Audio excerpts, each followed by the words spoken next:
আপা কি করেন? গল্প লিখছিলাম, কিছু বলবেন? না, বাড়ির সবার লগে তো কথাবার্তা হইলো, ভাবলাম আপনি তো বড় আপা, আপনার লগে একটু কথাবার্তা হতো, তাই এলাম। আপা একটা কথা বলি, বলেন না। আপনি কি সত্যি বিয়ে করবেন? এটা আমার পার্সোনাল ব্যাপার নয়, আপনি কেন জিজ্ঞেস করছেন? এমনি, আপনি তো অনেক বই পড়াশোনা করেন। মাশাআল্লাহ, আমার একটা গল্প আছে, শুনুন আমার। গল্প? আপনার তো অনেক লগে পরিচয় আছে, কোন বইতে যদি ছাপানো যায়? বলে শুনি আপনার গল্প।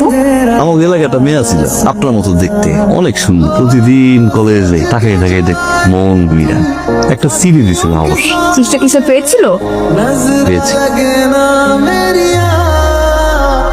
কিন্তু কোনো উত্তর দেয়। তারপর কি করলেন আপনি? তারপরে আর এলাকা ছেড়ে চলে গেল। আমি যখন খবর পাইছিলাম আবার দৌড়ে আইছি, বিশ্বাস করেন আমি একটা সেকেন্ডও দেরি করি। আমার তো কপাল না খারাপ, দূর দিয়ে দেখতেছিলাম গাড়ি চাপাতি পাম্পাটা ভেঙে গেছে, 7টা মাস ধরে আছে, অনেক খুঁজছি ঠিকানাটা ভাই। রবি ভাই, তুই আমার একটা কথা কবি,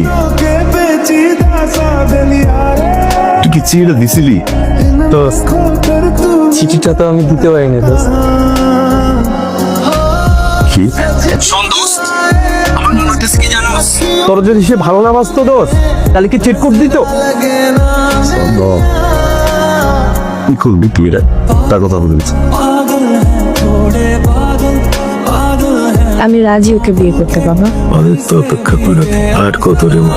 যে ভালোবাসার কখনোই পূর্ণতা পাবে না, সেটাকে আঁকড়ে ধরে রাখার কোনো মানে নেই। আমারও তো বয়স হয়েছে মা, কখন যে কি হয়ে যায়। এসব বলো না তো বাবা। মন খারাপ করলে তুই তুই রাজি হয়ে যাবা, আসিফ তোকে অনেক ভালো রাখবে। জানি বাবা, অনেক ভালো ছেলে। জানো বাবা, আজকাল আমার চিন্তা ভাবনায় লেখালেখিতে কোনো না কোনো ভাবে ওর অস্তিত্ব আমি খুঁজে পাই। তুই আমাকে কথা দিবা, আর দেরি করিস না, অন্তত খাবিনটা করে ফেল। কালই করবো, রাগ করলি? সত্যি।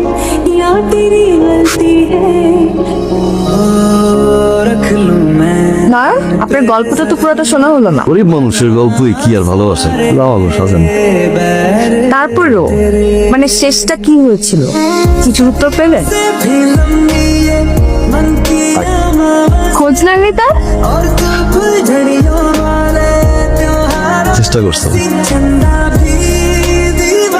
দরকার কি? একটা মানুষের বিয়ে করলি আর তার কষ্ট দেওয়া উচিত? আমার খুব ভালোবাসি, কষ্ট হইতে পারো। নতুন জীবন আপা, নতুন গল্প। ভালো আছি আপা। বাহ, ভালোবাসার মানুষ সুখে থাকতে দেখতেও ভালো লাগে, তাই